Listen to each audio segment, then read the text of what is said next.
कट्टे की कुर्बानी जायज़ नहीं है, भैंस की कुर्बानी जायज़ नहीं है। ये मसला बेसिकली ना जो गैर मुक़ल्लिद लोग हैं, अहले हदीस जो अपने आप को कहते हैं, ये उन्होंने उछाला है कि भैंस और कट्टे की कुर्बानी जायज़ नहीं है। मैं क्या पूरा साल कट्टा जायज़ है? पंजाब भी जाओ पईयां कड़ाइयां पकड़ियां उसनियां कड़ाइयां पईयां पकड़ियां तिक्के पे लगने। मैं क्या भैड़े हो, पूरा साल दबी जाने हो तो कुर्बानी ने मौके पर पूछने हो भी जायज़ है या ना जायज़ है? अजीब बात है ना।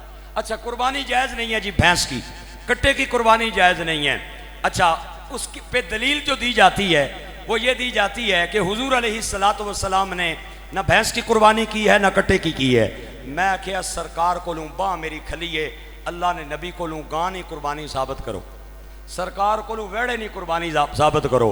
मैं क्या अगर सरकार को लूँ वेड़े नहीं साबित नहीं, गां नहीं साबित नहीं, तो तुसां जे लखां करोड़ां की तादाद विच ये वेड़े कोने हो, ये फिर गलत हो गए। अकल से काम लें थोड़ा सा।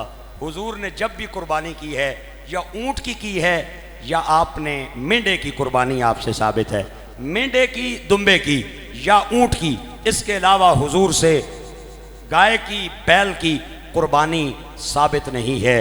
असल में जो जानवर हलाल हैं और जो जानवर इंसानों के साथ मानूस हैं, एक ये भी सवाल होता है कि अगर हलाल है, आप कहते हैं भैंस हलाल है इसलिए उसकी कुर्बानी जायज़ है, तो फिर मारखोर भी हलाल है और जड़ा पहाड़ा तो होना है, फिर तो हिरन भी हलाल है, उसकी कुर्बानी क्यों नहीं करते?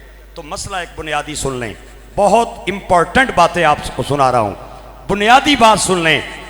वो जानवर जो बहीमतुल अनआम की फहरिस्त में आते हैं, उहिल्लत लकुम बहीमतुल अनआम, बेजुबान मवेशी, बेजुबान चौपाए जिनको अल्लाह ने हलाल करार दिया है, उनमें 3 जानवर हैं, ऊँट है, गाय है और बकरी है।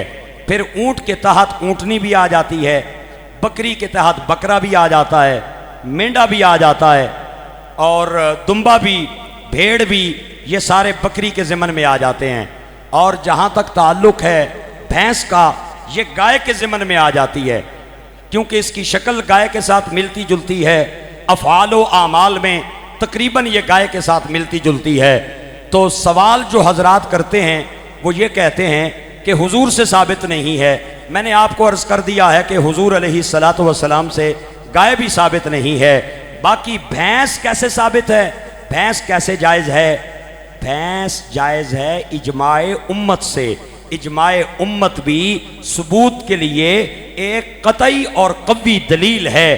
तमाम उलमा ने लिखा है, चाहे शाफी हैं, हम्बली हैं, मालकी हैं, हनफी हैं, कि औरत सफ़ा मरवा पे नहीं दौड़ सकती, लेकिन हुजूर ने सफ़ा मरवा पे दौड़ लगाई है।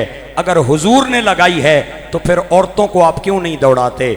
औरत की नमाज का स्टाइल और है, मर्द की नमाज का स्टाइल और है, औरत की सजदे का स्टाइल और है, औरत बिछ के सजदा करेगी और मर्द के सजदे का स्टाइल और है। अगर आप इसी तरह ही कहेंगे तो फिर औरत को भी उसी तरह नमाज पढ़ने का हुक्म दें जिस तरह हुजूर ने नमाज पढ़ी है। सफ़ा मरवा पे हुजूर दौड़े हैं, आप औरतों को क्यों नहीं दौड़ाते? वहाँ कहते हैं जी हया है, शर्म है, ये औरत की चीज़ मुनाफी है। तो फिर मैं साबित करता हूँ आपको कि ये सारी चीज़ें जो सफ़ा मरवा के हवाले से औरतों की हैं, ये इजमाए उम्मत से साबित हैं और भैंस की कुर्बानी भी इजमाए उम्मत से साबित है। और इजमाए उम्मत भी एक दलील है जिस तरह बाकी अदिल्ला हैं। और यही बात है कि इमाम अहमद बिन हम्बल रहमतुल्लाह अलैह से भैंस के बारे में सवाल किया गया कि भैंस की कुर्बानी जायज़ है या नाजायज़ है, तो आपने फरमाया कि मेरी इतनी उम्र हो गई है, मैंने किसी मुस्तनद बंदे से भैंस की कुर्बानी का अदम जवाज़ नहीं देखा। जब भी सुना है किसी से यही सुना है कि जायज़ है। लिहाजा हुजूर ने फरमाया लन तजतमिअ उम्मती अला दलाला, मेरी उम्मत गुमराही पे कभी इकट्ठी नहीं हो सकती।